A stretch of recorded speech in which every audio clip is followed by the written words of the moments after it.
우리 사람이라고 하는 존재는요, 이 땅을 살아가는 동안 남자와 여자 이렇게 구별되어진 두 개의 성으로 살아가게 됩니다. 이것이 바로 창조 질서이고 하나님께서 만드신 창조 원리입니다. 만약 우리에게 남성, 여성 외에 또 다른 성이 필요하다고 하나님께서 생각하셨다면 하나님께서는 창조 시에 남자, 여자 외에 제3의 성을 만드셨을 것입니다. 하나님께서는 당신의 형상을 따라서 남자와 여자를 만드시고 이 질서를 토대로 해서 혼인관계, 즉 부부의 질서를 세우셨습니다. 창세기 2장 24절, 25절의 말씀입니다. 이러므로 남자가 부모를 떠나 그의 아내와 합하여 둘이 한 몸을 이룰지로다. 아담과 그의 아내 두 사람이 벌거벗었으나 부끄러워하지 아니하니라. 여러분, 아담과 하와가 벌거벗었지만 그렇지만 부끄러워하지 않을 수 있었던 그 이유가 무엇이었을까요? 이미 볼 것 다 봤으니까. 여러분 그렇습니까? 아니요, 그렇지 않아요. 이들이 벌거벗었지만 서로 부끄러워하지 않을 수 있었던 이유는 이들이 온전히 한 몸을 이루었기 때문입니다. 단지 육체적으로만 한 몸이 아니라요, 그들이 영적으로도 진정한 하나, 진정한 부부가 되었음을 의미하는 것입니다. 그러므로 부부, 이 두 사람의 관계는 단지 성적인 결합으로만, 이 한 가지만으로는 절대로 이해할 수가 없습니다. 남자와 여자가 한 몸이 된다는 얘기는 그저 육체적인 하나됨만을 의미하는 것이 아니라는 거예요. 자, 그러한 이유로 부부끼리 벗은 몸이, 부부끼리는 그 사이에서는 벗은 몸이라 할지라도 하나도 부끄럽지가 않은 것입니다. 여러분 무슨 말씀인지 이해가 되시죠? 여러분 이것이 바로 혼인관계, 이 부부가 주는, 이 부부의 질서가 주는 자유고 순결함입니다. 하지만 여러분 어떻게 됩니까? 어제까지는 부부였고 오늘까지는 부부였고 그래서 벗은 몸을 보아도 하나도 부끄럽지 않았지만 혹 두 사람의 이 혼인관계가 깨지면 어떻게 됩니까? 이미 볼 것 다 본 사이임에도 불구하고 그 이후로는 상대가 나를 쳐다보는 것이 오히려 더욱 수치스럽게 된다는 거예요. 더 나아가서 남편과 아내 사이에서는 이 벌거벗음과 성적인 관계들이 부끄러움이 되지 않고 오히려 서로를 더 많이 사랑하고 아껴주고 더 많은 행복을 서로에게 안겨주는 완전히 새로운 차원의 영적 교류가 된다는 것입니다. 그러니까 여러분, 이 관계가 중요한 거예요. 하나님께서 만들어 오신 이 혼인관계, 이 부부관계가 제일 중요한 겁니다. 그러므로 이 부부가 혼인관계 속에서 행하는 성적인 관계는 오직 부부라고 하는 절대적인 관계 속에서만 누릴 수 있는 특권이고 자유가 된다는 겁니다. 또한 성경은 혼인관계 속에 있는 남편과 아내에게 다음과 같이 명령을 합니다. 에베소서 5장 22절로 25절입니다. 아내들이여 자기 남편에게 복종하기를 주께 하듯 하라. 이는 남편이 아내의 머리됨이 그리스도께서 교회의 머리됨과 같음이니 그가 바로 몸의 구주시니라. 그러므로 교회가 그리스도에게 하듯 아내들도 범사에 자기 남편에게 복종할지니라. 남편들아 아내 사랑하기를 그리스도께서 교회를 사랑하시고 그 교회를 위하여 자신을 주심같이 하라. 아멘. 사실 자매님들 이 본문 되게 안 좋아해요. 하지만 제가 이 본문의 의미를 이미 말씀드린 바가 있습니다. 기억을 더듬으시면서 한 번 더 들어보십시오. 잊어버릴 만하면 또 하고 또 하고 해야 되는 본문이에요, 사실은. 자, 무슨 뜻입니까? 아내들이여 자기 남편에게 복종하기를 누구에게 하듯? 주께 하듯 하라. 아내들은 남편에게 주께 하듯 복종하라는 것입니다. 왜요? 그 뒤에 뭐라고 나오죠? 남편은 아내의 머리이고 그 몸의 구주시라는 것입니다. 점입가경이죠. 점점 더 자매님들 듣기가 싫어져요. 그렇지만 에베소서의 말씀은 이것을 교회의 원리로 설명합니다. 뭐라고 합니까? 이는 그리스도께서 교회의 머리가 되심같이 또 교회가 그리스도에게 하듯이 아내들은 범사의 모든 일에 있어서 자기 남편에게 복종할지니라 이렇게 명령하시는 겁니다. 우리 자매님들 절대로 아멘을 안 해요. 자, 그럼 그 뒤에 말씀을 계속 들어봐야 되겠죠? 남편들에게는 뭐라고 합니까? 남편들아, 아내 사랑하기를 그리스도께서 교회를 사랑하신 것처럼. 그리고 또 뭐라고 하죠? 그 교회를 위해서 자신을 내어주신 것처럼 그렇게 사랑하라 말씀하신다는 거예요. 자, 그럼 여러분, 그리스도께서 교회를 어떻게 사랑하셨습니까? 아직 우리가 죄인 되었을 때, 우리가 아직 원수 되었을 때 이미 여전히 그 교회를 사랑하고 계셨다는 거예요. 그럼 남편들은 아내들을 어떻게 사랑하라는 겁니까?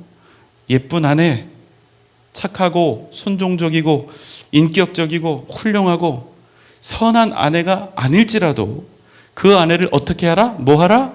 사랑하라. 그리고 그 다음에 뭐라고 말씀을 하시냐면 그리스도께서 교회를 위해 자신을 내어주신 것처럼 사랑하라. 여러분, 주님이 어떻게 교회를 사랑하셨죠? 주님이 교회를 사랑하신 그 방식은 무엇입니까? 그런 교회, 어떤 교회입니까? 부족하고 연약하고 악한 교회, 그 교회를 위해서 자신의 생명을 기꺼이 내어주시는 방식으로 사랑하셨다는 거예요. 그럼 이 말씀은 어떤 의미가 됩니까? 남편들아, 아내를 사랑하되 주님께서 교회를 사랑하셨던 것처럼 흠이 많고 죄 많고 성격도 더럽고 나에게 선하게 대하지 않는 그런 아내일지라도 그런 아내를 사랑하되 그런 아내를 위해서 마땅히 죽으라, 이런 말씀인 거예요. 이번엔 남편들이 아멘을 안 해요. 자, 그럼 정리를 해보겠습니다. 아내들은 남편에게 죽게 하듯 하라. 아멘 안 하죠? 그럼 남편들은 혹 허물이 있는 아내라 할지라도 주님께서 그렇게 하셨듯이 아내를 위해 뭐하라? 죽으라. 오, 감사합니다. 화이팅. 뭐라고 하려고 그랬어요? 한 분도 안 하셨습니다. 그런데 여러분, 아내분들에게 주님이 하셨던 말씀, 또 남편분들에게 주님이 하셨던 말씀, 이 선포요, 선언요, 이 명령에 대해서 사실은 우리가 진심으로 아멘 이렇게 할 수 있어야 돼요. 진심으로. 여러분, 사실은요, 우리 각자가 남편으로서 아내로서 아멘 이렇게 할 수 있어야 우리 가정이 건강한 겁니다. 왜 여러분, 이 자리에 있는 남편도 아내도 진심으로 이 주님의 말씀에 대해서 아멘이라고 화답하지 못합니까? 아멘 한번 잘못했다가 인생 종치게 생긴 거예요. 옆에서 지금 듣고 있잖아요. 또 이런 분들도 있어요. 내가 아멘 하고 싶어도 이미 나는 구겨진 인생이다. 나는 이미 내 남편 때문에, 내 아내 때문에 엄청나게 내 인생 애먹고 손해보며 살고 있다. 이런 분들도 계실지 모르겠어요. 그럼 여러분 계속 얘기를 들어보세요. 여러분, 남자가 부모를 떠나서 아내와 한 몸을 이룬다는 말씀은 무엇입니까? 그냥 법적으로, 합법적으로, 성경적으로 이제 성적인 관계를 맺을 수 있다는 것입니까? 아니요. 남자와 여자가 한 몸을 이룬다는 것은 이제는 더 이상 저 사람과 내가 구분이 안 된다는 뜻이에요. 그게 한 몸이라는 의미입니다. 이는 남편과 아내가 온전히 하나가 되었다는 뜻이고 이제 저 사람이 나고 내가 저 사람인 거예요. 여러분, 이게 부부 사이에 마땅히 있어야 할 하나님께서 원하시는 이 사랑의 원형이라는 겁니다. 여러분, 부부의 순결함과 정결함, 그 거룩함이 바로 그 사랑 속에서 나오는 거예요. 이 마음이 없으면, 이런 사랑이 없으면 몸은 남편 곁에, 몸은 아내 곁에 있어도 그 마음은 어떻게 됩니까? 자꾸만 나도 모르게 더 멋있는, 더 조건 좋은 남자, 더 예쁘고 더 날씬한 여자를 보면 눈이 왔다 갔다 하는 거예요. 평생. 여러분, 우리가 죄인 아닙니까?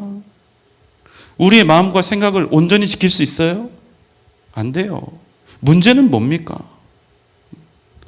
내가 비록 마음으로는 다른 여자들, 다른 남자들 쳐다보긴 했지만 행동으로는 옮기지 않았으니까 나는 무죄이고 나는 100% 순결하다?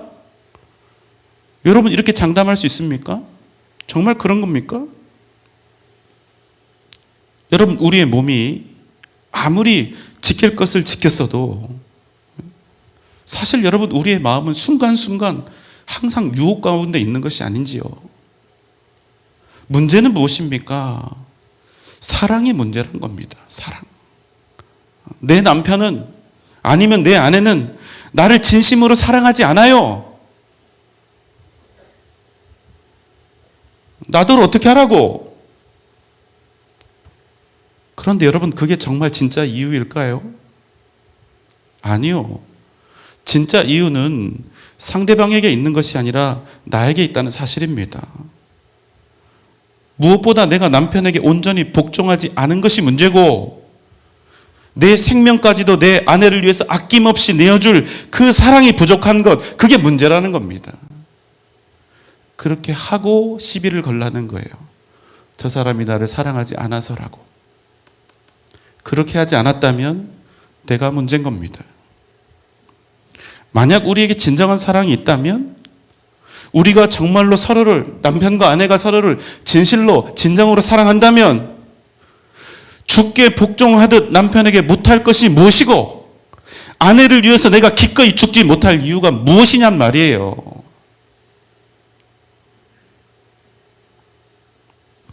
어쩌면 여러분, 우리가 지금 10계명을 보고 있는데 오늘 이 7번째 계명만큼 굉장히 핫하고 또 뜨거운 반발이 예상되는 명령이 또 있을까 하는 그런 생각이 듭니다. 왜 그럴까요? 요즘 성이 말입니다. 이 성적인 문제가 개방과 해방을 넘어서 아주 거침없이 방종을 향해 나아가는데 다들 뭐라 그래요? 그 정상이라고 얘기하는 거예요. 정상이다. 당연한 것이다. 올 것이 왔다. 이전부터 그랬어야 하는데 이렇게 얘기하는 거예요. 불과 몇 년 전만 해도요, 간음이라고 하는 이 단어가 주는 무게감과 이 존재적인 의미가 상당히 컸습니다. 그런데 여러분, 지금은 간음이란 말 그 자체에 존재감이 없어요. 요즘 세대가 흘러가는 분위기를 보면 이 간음이라고 하는 게 아예 존재하지 않는 것과 같아지고 있다는 말입니다. 한 가지 예를 들어볼까요? 전에는 여러분, 간통죄가 큰 죄였습니다. 가정을 파괴하는 아주 심각한 죄였죠. 범죄입니다. 하지만 여러분, 지금은 어때요? 지금은 형법상 간통죄가 없습니다. 지금까지 부부 관계에 있어서 이 외도에 대한 불법성을 간통죄가 명시하고 있었기 때문에 이 간통하는 것이 죄라는 것을 그래도 모두가 일반적으로 인식을 하고 있었는데, 여러분, 지금은 어떻게 되었습니까? 이 조항이 폐지된 이후에 더 이상 간통은 죄가 아니게 된 것입니다. 민사상으로는 손해배상 청구를 해야 되니까 민사상으로는 조항이 있지만, 여러분, 더 이상 형법상으로는 이게 범죄가 아니라는 얘기죠. 그래서 어떻게 되었습니까? 지금 내가 혼인관계 속에 있는 배우자를 도무지 사랑하지 않아서 냉랭하게 되어서, 그래서 내가 외롭고 하니까 밖에 있는 다른 사람을 만났고, 내가 그 사람을 사랑해서 그 사람과 어떤 성적인 관계를 했는데 그게 뭐가 잘못됐냐는 거예요. 이혼하면 되고 재산 분할하면 되고 위자료 주면 그만이지 왜 시비를 거냐는 거예요. 이게 뭔 죄냐는 거예요. 내가 사랑하는 사람이랑 관계를 맺었는데 그게 무슨 잘못이냐는 겁니다. 그러나 여러분, 성경은 분명히 우리에게 명령하고 있습니다. 출애굽기 20장 14절입니다. 간음하지 말라. 간음하지 말라. 여러분, 간음이 무엇입니까? 이제 성경적인 의미의 간음이 무엇인지를 우리가 한번 생각해 보자고요. 요즘 세대들은요, 참 다양한 생각과, 아직 아니에요, 참 다양한 생각과 개방적인 성향을 가지고 있기 때문에 제가 간음의 이 의미에 대해서 설명을 하면 어쩌면 거친 반발을 할 수도 있을 것 같아요. 자, 그렇지만 여러분, 성경에서 말씀하는 간음의 의미는 다음과 같습니다. 지금이에요. 예. 자, 한번 읽어볼까요? 시작. 혼인관계 외에서 행해지는 모든 성관계. 혼인관계 외에서 행해지는 어떤? 모든 성관계. 결혼하지 않은 부부 외에 그 누구와의 성적 관계도 모두 다 예외 없이 다 간음이 된다는 겁니다. 혼인 관계 속에 있는 남편과 아내의 관계가 아닌 모든 관계가 다 간음에 해당한다. 성경은 이렇게 말씀한다는 거예요. 사랑한다고 해서, 사랑했다고 해서 간음이 아닌 것이 아니란 말이에요. 하나님께서 우리에게 말씀하시는 건 뭡니까? 남자와 여자의 성적인 결합은 반드시 결혼이라고 하는 테두리 속에서 이루어져야 한다는 겁니다. 아무리 사랑하는 사이라 할지라도 남자와 여자의 성적인 관계가 혼인 없이 이루어졌다면 성경은 그것을 간음으로 봅니다. 무슨 말입니까? 하나님은 남녀 간의 이 성적인 관계를 오직 혼인 관계 속에서 허락되는 아주 은밀하고도 거룩한 행위로 규정하고 계신다는 겁니다. 무슨 뜻입니까? 이 성적인 관계는 그저 남녀 간에 이루어지는 사랑 노름이나 종족을 번식하기 위한 행위가 아니라 그 자체로 거룩한 전인격적인 행위가 된다는 거예요. 단지 몸의 결합이 아니라 영적이고 정신적인 결합을 의미한다는 것입니다. 그래서 여러분, 이 성적인 이 음행, 이 간음에 대해서는요, 단지 법을 어겼다, 규칙을 어겼다, 악한 짓을 했다, 나쁘다 이렇게 표현하지 않고 더럽혀졌다. 그래서 이렇게 말하는 겁니다.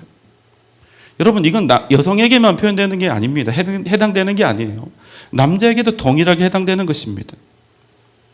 최근 많은 사람들이 이런 남녀 간 성적인 관계에 대해서 매우 합리화하는 그런 경향을 갖습니다. 그게 뭐 어때서? 그런 시대에 뒤떨어진 구세대적인 사고방식이 어디 있냐고. 정말로 사랑해서 관계를 맺었다면 그건 얼마든지 가능한 것이 아니냐고. 여러분, 놀라운 것은요, 심지어는 기독 청년들조차도 이 부분에 대해서는 매우 미온적으로 동조하는 일들이 적지 않다는 겁니다. 하지만 여러분 기억하십시오. 오늘 조는 분이 없어요. 놀라운 일입니다. 여러분, 성적인 죄는요, 다른 그 어떤 죄보다 그 파괴력과 영향력이 크다는 사실입니다. 고린도전서 6장 15절로 20절입니다. 너희 몸이 그리스도의 지체인 줄을 알지 못하느냐? 내가 그리스도의 지체를 가지고 장녀의 지체를 만들겠느냐? 결코 그럴 수 없느니라. 장녀와 합하는 자는 그와 한 몸인 줄을 알지 못하느냐? 일러스되 둘이 한 육체가 된다 하셨나니 조와 합하는 자는 한 영이니라. 음행을 피하라. 사람이 범하는 죄마다 몸 밖에 있거니와 음행하는 자는 자기 몸의 죄를 범하느니라. 너희 몸은 너희가 하나님께로부터 받은 바 너희 가운데 계신 성령의 전인 줄을 알지 못하느냐? 너희는 너희 자신의 것이 아니라 값으로 산 것이 되었으니 그런즉 너희 몸으로 하나님께 영광을 돌리라. 아멘. 여러분, 우리 몸은요, 그냥 몸이 아니라 하나님께서 거하시는 성전입니다. 여러분, 아멘입니까? 그런데 이 거룩한 몸으로 창녀와 합하면 창녀와 한 몸이 된다고 말씀하는 거예요. 왜 그렇습니까? 계속 말씀드렸죠. 성적인 관계는요, 단순히 그냥 행위가 아니라 전 인격적으로 그와 결합되는 아주 중대한 일이기 때문입니다. 왜 성경은 우리에게 음행을 피하라고 말씀하고 있습니까? 사람이 범하는 모든 죄들이 몸 밖에 있지만 특별히 이 죄만은 어떤 죄요? 음행하는 죄. 이 죄는 자기 몸에 이 죄를 범하고 새기는 것이라고 말씀하는 거예요. 그래서 여러분, 이게 평생 지워지지 않는 것입니다. 나는 그렇게 생각하지 않는다. 사랑하면 괜찮다. 나는 괜찮다고 생각한다. 그게 나쁘지 않다고 생각한다. 나는 그게 죄가 아니라고 생각한다. 여러분, 별의별 최면을 다 걸어보고 정신 승리를 이끌어내도 결국에는 그 사람의 인생 전체를 놓고 볼 때 그 언젠가 합리화하면서 저질렀던 그 음행의 찌꺼기들, 그 흔적들을 가슴 치면서 한탄하게 될 날이 반드시 오고야 만다는 겁니다. 특별히 이곳에 있는 우리 청년 여러분, 사랑하는 사람이 생기면 어때요? 손도 잡고 싶고, 그 다음에 뭐 하고 싶어요? 뽀뽀도 하고 싶고, 또 많은 유혹이 생길 겁니다. 그 이상으로 막 넘어가고 싶은. 안타깝게도 여러분, 사랑하는 만큼 그 유혹이 더 커진다는 거예요. 사랑할수록 더 커진다는 겁니다. 그러나 정말로 그 사람을 사랑한다면 상대방을 지켜줘야 합니다. 사랑하니까 당신에게만은 내 모든 것을 다 허락해 주겠다, 이렇게 해도 꼭 상대방을 지켜주세요. 그게 진정한 사랑입니다. 상대방의 가장 연약하고 가장 소중한 부분입니다. 그런데 여러분, 그 부분요, 평생 그의 몸과 영혼의 잘못된 과거, 지우고 싶은 흔적을 남길 수도 있는 그 부분이에요. 근데 그게 그런 부분, 가장 섬세하고도 거룩한 그 영역을, 상대방의 그 영역을 지켜주지 못하는 사람은 사실은요, 그 사람에 대한 사랑보다 자기 욕망 채우는 것이 더 큰 사람밖에 되지 않는 겁니다. 다시 한번 우리 청년 여러분께 권면합니다. 꼭 서로를 지켜주시기 바랍니다. 아멘입니까? 청년들이 몇 명 없어서 그런가요? 꼭 지켜주세요. 여러분, 왜 우리가 음행을 하면 안 됩니까? 그 이유는 우리가 거룩한 하나님의 전이기 때문입니다. 이미 다 알고 있죠. 음행은 우리 몸에 죄를 짓고 흔적을 남기는 일인데, 우리 몸은 우리 몸이 아니라 성전이기 때문이죠. 여러분, 그런데도 왜 우리 믿는 사람들조차 간혹 음행에 빠지는 일이 있습니까? 성적인 유혹, 자신의 욕망 채우는 일을 하나님께서 우리에게 주신 거룩함과 영광보다 더 크게 여기기 때문입니다. 심지어는 너무나 속상한 일이지만 하나님의 종으로 부름받은 수많은 목회자들이 이 일로 인하여 쓰러지고 넘어지고 있다는 거예요.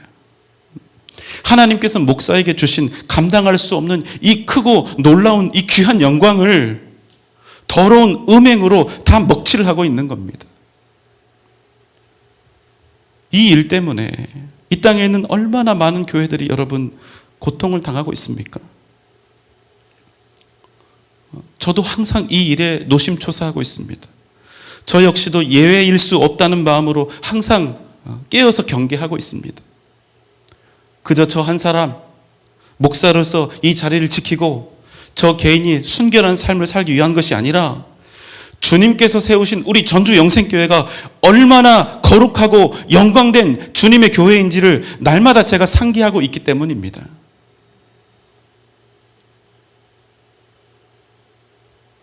저만 그런 게 아니에요. 여러분도 마찬가지입니다. 하나님께서 하나님의 자녀로서 하나님께서 주신 그 거룩함과 그 영광을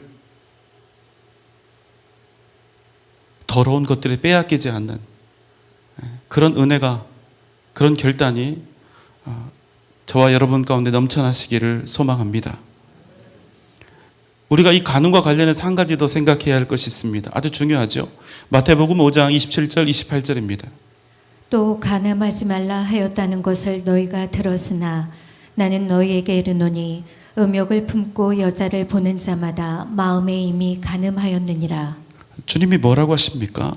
또 간음하지 말라 하는 그것을 너희가 들었으나 나는 너희에게 이르노니 음욕을 품고 여자를 보는 자마다 이미 간음하였느니라. 주님은 음욕을 품고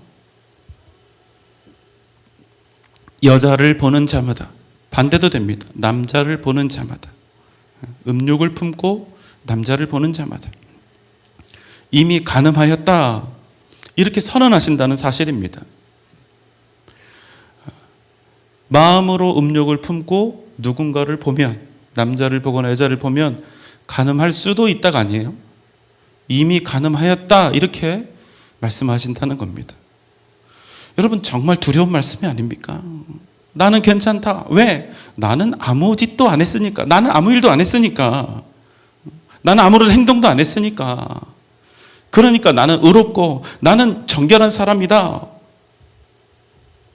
나는 죄가 없다. 이렇게 자아도취, 자기 의에 빠져 있는 이들을 향해서 주님이 말씀하시는 겁니다. 너 음욕을 품고 여자를 보는 자마다 이미 간음하였느니라.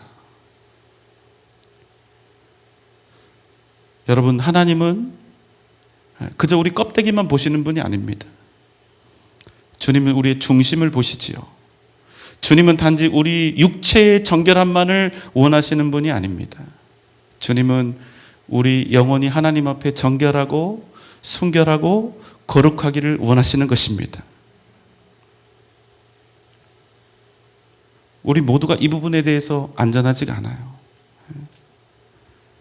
우리가 때때로 날마다 마음으로 간음하는 일들이 생깁니다. 왜요? 우리가 죄인이란 말입니다. 우리가 죄인인데 어떻게 100% 우리 삶을 온전히 할 수 있겠어요? 마음에 그런 유혹이 들 때 그럼 어떻게 해야 됩니까? 재빨리 빠져나와야 합니다. 길을 걸어가다 보면 새똥을 맞는 경우가 있습니다. 얘들은 날아갈 때도 똥을 싸요. 새들은. 걸어가다가 새똥을 맞는 것은 어쩔 수가 없습니다. 하지만 여러분, 새가 우리 머리 위에 앉아서 둥지를 틀고 또 우리 머리 위에 앉아서 이 머리 위에 똥을 싸는데도 가만히 있는 것은 안 된다는 거예요. 순간마다 일어나는 유혹은 우리가 죄인인지라 어쩔 수 없지만 그 악한 유혹들이 내 인생을 막 침범해서 들어오고 집을 짓고 똥을 싸는데도 가만히 있어서는 안 된다는 겁니다. 이건 우리가 반드시 막아야 된다는 거예요. 여러분, 무슨 말씀인지 이해되시지요? 혹 과거 어느 날 한때 만약 나 자신에게 이런 일이 있었다면 이 시간 주님 앞에 회개하고 오늘 이 시간 훌훌 털어버리시기 바랍니다. 그리고 이제는 다시 내 인생에서 그런 일이 일어나지 않도록 지금 이 순간부터 우리의 마음을 새롭게 해서 완전히 새로운 인생과 새로운 삶을 하나님 앞에서 살아가는 복된 여러분이 되시기를 주님의 이름으로 소망합니다. 여러분, 잊지 마십시오.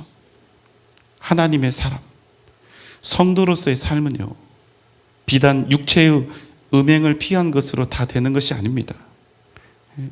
우리의 마음과 우리의 영혼도 다름없이 하나님 앞에서 거룩해야 한다는 사실을 여러분이가 항상 기억하며 살아야 한다는 겁니다. 디모데후서 2장 20절 21절의 말씀입니다. 큰 집에는 금그릇과 은그릇뿐 아니라 나무그릇과 질그릇도 있어 귀하게 쓰는 것도 있고 천하게 쓰는 것도 있나니 그러므로 누구든지 이런 것에서 자기를 깨끗하게 하면 귀에 쓰는 그릇이 되어 거룩하고 주인의 쓰심에 합당하며 모든 선한 일에 준비함이 되리라. 여러분, 우리 모두는 다 다릅니다. 찬송 중에 공평하다고 하는데 사실은 안 공평해요. 금그릇도 있고 은그릇도 있습니다. 천하게 보이는 나무그릇도 있고 질그릇도 있습니다. 여기까지는 달라요. 그러나 여러분, 지금부터 말씀드리는 부분은 공평합니다. 내가 지금 어떤 그릇인가? 여러분, 이것과는 비교할 수 없는 아주 중요한 진실이 있다는 거예요. 뭡니까? 그것은 지금의 내가 주님 쓰시기에 합당한 그릇인가? 깨끗하고 거룩한 그릇인가? 여러분, 바로 이겁니다. 왜? 하나님은 비싼 그릇, 대단한 그릇 쓰시는 것이 아니라 정결하고 거룩한 그릇을 사용하시기 때문입니다. 여러분 아멘입니까? 그래서 여러분 우리가 우리 스스로를 거룩하게 하면 주님 쓰임에 합당하여 모든 선한 일에 우리가 준비된다는 사실입니다. 오늘 이 밤 우리가 이렇게 기도하면 좋겠어요. 나에게 정결함과 순결함을 주옵소서. 내 삶이 주 안에서 더욱 거룩한 삶이 되게 하여 주시옵소서. 주님 쓰시기에 합당해서 모든 선한 일에 준비되는 복된 인생이 되게 하여 주옵소서. 오늘 이 밤 거룩한 능력으로 다시 태어나는 복된 저와 여러분 되시기를 주님의 이름으로 축원합니다.